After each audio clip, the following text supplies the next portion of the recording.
It is good to see everyone here this morning. Our visitors, we especially want to say thank you for being with us. And I'm just going to go on the record and say, for all the fear that's going around in our world, what a better place to be than with other Christians. It's crazy when we look at various things in life and we see the scares that have happened through life. But the greatest thing we can do is come together and to worship God the way we ought so that we can be pleasing unto Him. You know, as we have been going through and we've been looking at the series Meeting the Christ, we end up meeting a unique individual today. He is not Jewish. He is Roman. He is not everyday. He is military. He is not just the run-of-the-mill military. He is a centurion.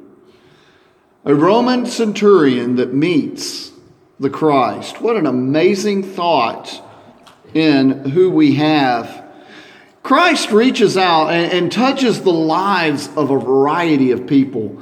Throughout life, throughout the things that you and I have, throughout the way life presents itself, do we not see, even in our own lives, how God reaches out and how Christ can touch the lives of everyone involved? Isn't it amazing? You know, who are people turning to today?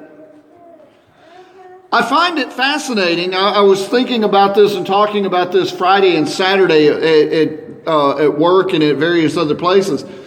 Right now, there's a great fear over the land. There's a great fear. My question to you is, who do you turn to at this point? Do we turn inward? Do we have that fight or flight that everybody talks about? Do we hoard things? Or do we draw on the strength of God in those areas of our life? Do we draw on what God has and what God can do?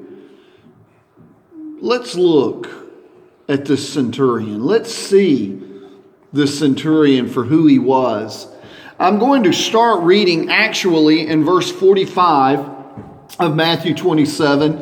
And then as we get down to verse 54, Larry's going to put that verse up on the screen because I want us to see that particular verse in particular a little bit more in detail. Verse 45, Matthew chapter 27.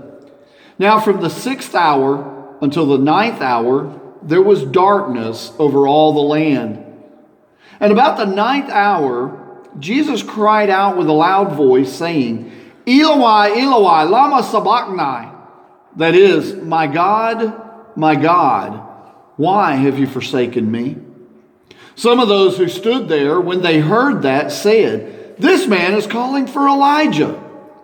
Immediately, one of them ran and took a sponge, filled it with sour wine, and put it on a reed, and offered it to him to drink. The rest said, Let him alone. Let us see if Elijah will come to save him. And Jesus cried out again with a loud voice, and yielded up his spirit. Then behold, the veil of the temple was torn in two from top to bottom, and the earth quaked, and the rocks were split, and the graves were opened, and many bodies of the saints who had fallen asleep were raised. And coming out of the graves after his resurrection, they went into the holy city and appeared to many. Verse 54. So when the centurion and those with him who were guarding Jesus saw the earthquake and the things that had happened, they feared greatly, saying, Truly, this was the Son of God. Have you ever looked at this man? Have you ever truly seen this particular centurion, this Roman soldier, this commander of Roman men that fought for the Roman Empire? Have you ever really looked at what the scriptures say about that? No, we don't have a lot of information about him other than here. But verse 54 speaks a volume of words to us in just a few, doesn't it? If you've never thought about it, we're going to, as we look at this man, as we see through his eyes what he saw that day. How does he see? Well, in verse 37, as you look through the things that have taken place to Christ, in Matthew chapter 27, verse 37, we find that he sees the agony Christ went through, and yet still died saying he was the Christ. Not talking about the Roman soldier, talking about Christ. He still died saying he was the Christ. Wow. You see, Jesus went through all of this torture. He went through all of this agony. He put these things upon his body that you and I probably would never have been able to handle. We probably would have given into at some point. May have even succumbed to death. A scourging was not something that was to be taken lightly. It wasn't a normal beating. I've heard people tell me, oh, well, he only endured 39 lashes. I beg you to step back for just a moment. I understand that we use that 39 lashes in an understanding of Jewish authority. But we're talking Roman government at this point. And the last thing the Romans worried about were Jewish traditions. They did not care for Jewish traditions. And one of the things that I've often looked at and I've had to seriously take into consideration, is it 39 or is it they just scourged him? The scourging in and of itself was a cat-like whip. They had pieces of debris that could be used, whether it be clay or bone or any other type of fragment that they could find. And it was designed to literally rip the flesh away from the body. It was not designed to just whip. It was designed to destroy. And that's what the Roman government did to the body of Jesus Christ. They destroyed his body. The agony he went through in this. We should never take these things lightly. We should always examine more deeply into what's there. And here Christ goes through these. Some men did not live through a scourging because of how deadly it was. And yet here he is. He not only lives through it, he ends up having to bear a cross beyond it. In verse 45, we read that this centurion saw the sun darkened. I mean, think about it. From the 6th to the 9th hour. Now, I don't know about you, but you look at the understanding of the 6th to the 9th hours. We're talking from noon till 3 with the time frame. From noon until 3 o'clock. That's when the sun's really at its highest point and starting to come back down. Noon until 3. And it's darkened. Now some have said, oh, well, it happened to be during an eclipse of the sun. I don't want to examine things through the physical understanding that you and I have. I want to examine them from what we have. Are we saying that it had to be an eclipse for God to blot out the sun? So we're going to hold God to a scientific understanding of these things when this same God was able to hold the sun still for 24 hours? Sorry, I can't buy into that. Even if it was an eclipse, it still doesn't take away from the power of what it stood for. No, I do not believe it was an eclipse. I believe that God caused the sun to go black. I firmly believe that because this is a phenomenal thing that takes place. And this centurion saw it. The centurion sees verse 46. My God, why have you forsaken me? He sees Christ cry out to God. What a powerful message that this brings. What a powerful image that we see. This centurion is right there. He's at the cross. And he hears him say these things. He sees these things.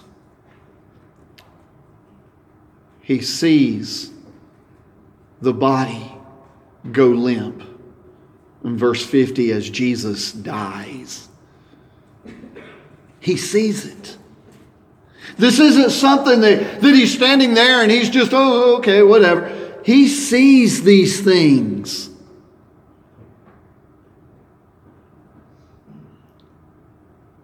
How would you and I have reacted?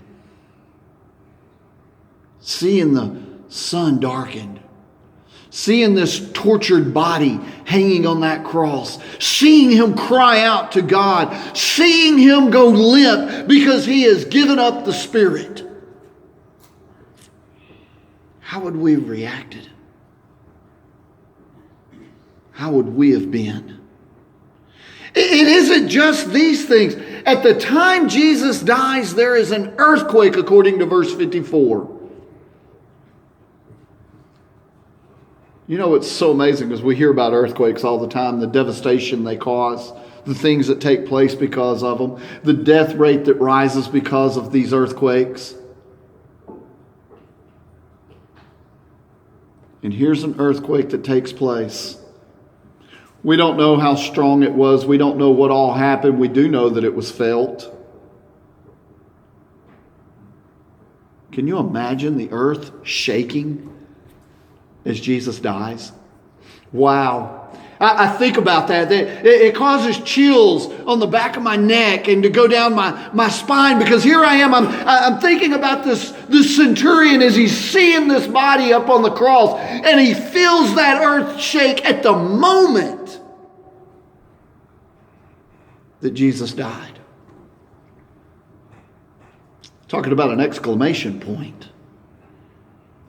But I want to sidestep for just a moment. One of the notes I didn't put in this because we weren't looking at it, but I want to sidestep just for a moment. Quick tangent. Did you note that at that same moment also the veil in the temple from the holy to the Holy of Holies is ripped from top to bottom? It opens up so that you can see into the Holy of Holies. Eusebius writes in his ecclesiastical history book, he records that the priests were backing out of the temple because of this event. It took them by surprise.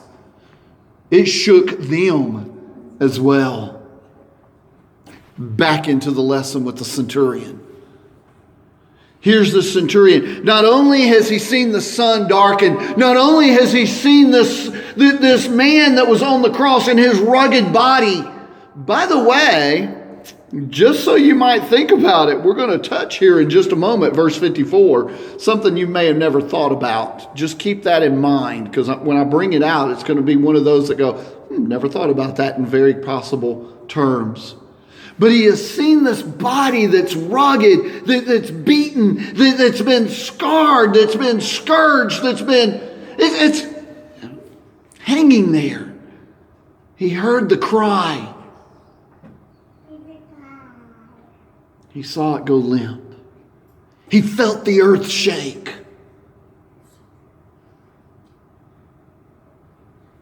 He has witnessed it all.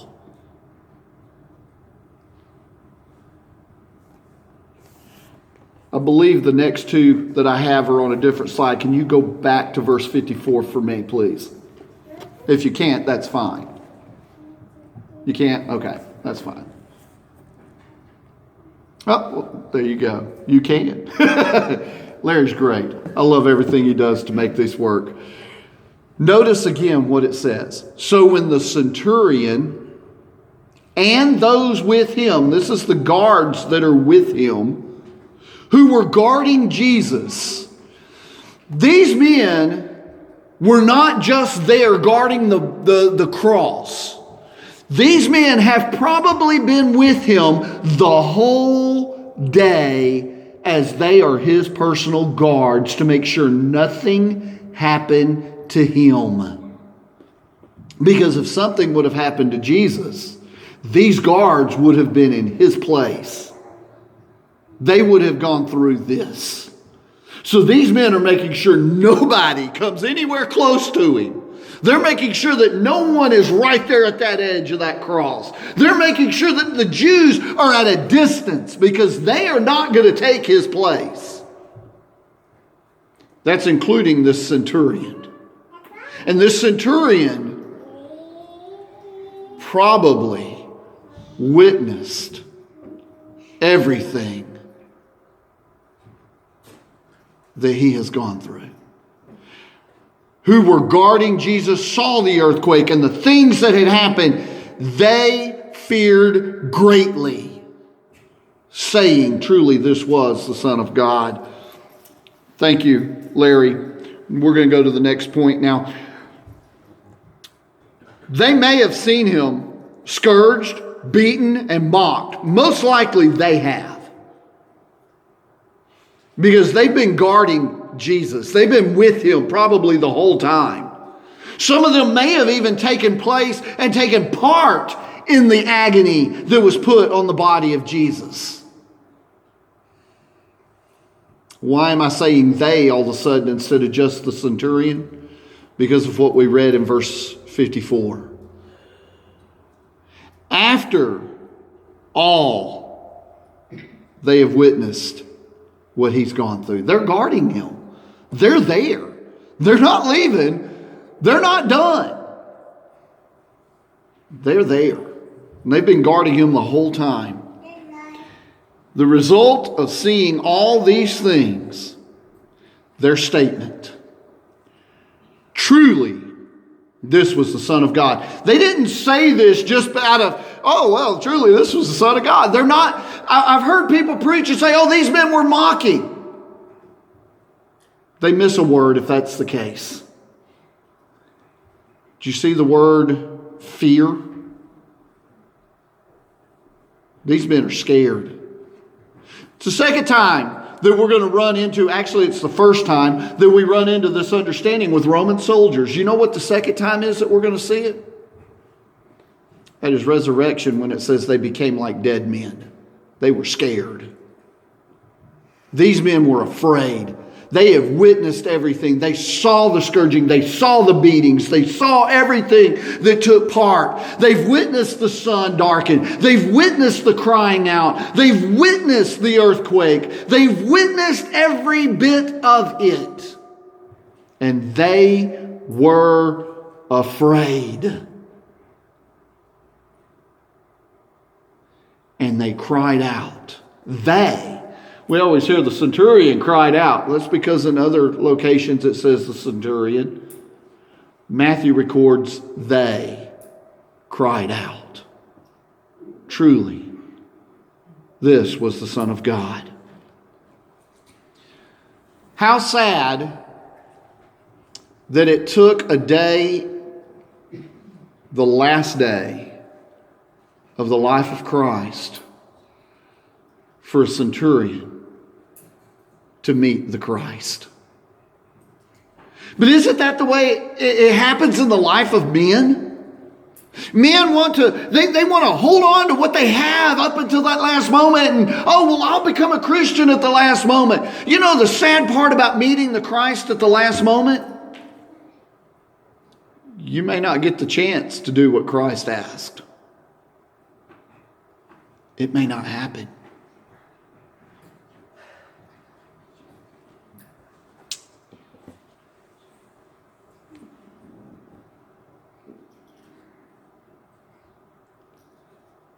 You and I have opportunity to meet the Christ every day of our life. Every person on the face of the earth has an opportunity to meet the Christ every day of their life. And they have one of two choices. Follow him or deny him. It's only two choices. There is no in-between ground. We either will follow or we will deny. Period. That's it. But we have opportunity. We don't need to wait till the last minute. I was in a discussion with an individual, and the discussion went something to this effect. So you believe that a person must be baptized in order to go to heaven? Of which my answer was yes. And so they decided, this individual, I should say he decided that he was going to do the devil's advocate part. Y'all know what the devil's advocate part is, right? Well, what if he was on his deathbed? And I said, how many times before his deathbed did he have opportunity? Changes the what if, doesn't it? Why didn't he do it? Was he waiting until the last minute? That's not on Christ. Our waiting until the last minute only puts our life in more jeopardy, in fact. We can what if everything to death. Well, what if there's no water in the baptistry? What if we can what if? What if they die on the way to being baptized? Let's stop what ifing and let's just do what God asks. What does God ask? God asks for us to meet the Christ.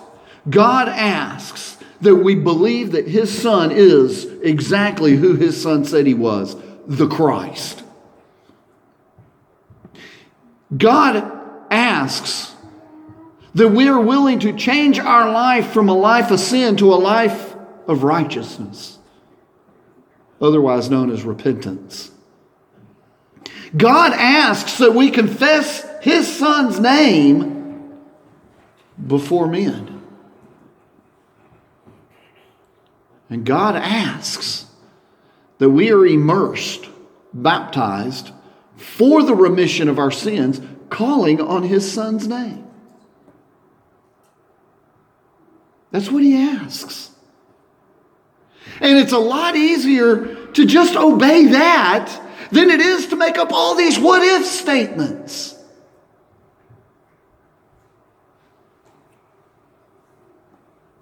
For those of us that are Christians, that aren't living it,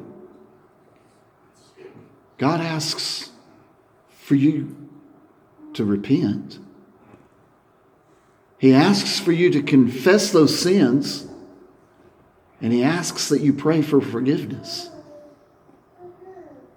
And whichever way you are, I plead with you, don't what if. Just obey by the heart through the faith that you have that Jesus is. And he can do what he said he can do. Just take it by faith and be obedient to it. Because that's all that matters. We can be saved, but we can't be saved without the faith. We can't be saved without the grace. And no matter what people may say, and we're going to talk about this a little later and what grace cannot do, but no matter what others may say, you cannot be saved without meeting the requirements that God has given. Cannot. And I plead with you, you'll accept those requirements. And you'll fulfill those requirements this very moment. Whether you need to become a Christian, whether you need to get your life right as a Christian, because you're not living it. Will you let us help? Will you do something about it right now? Will you come forward while together we stand and sing this invitation song?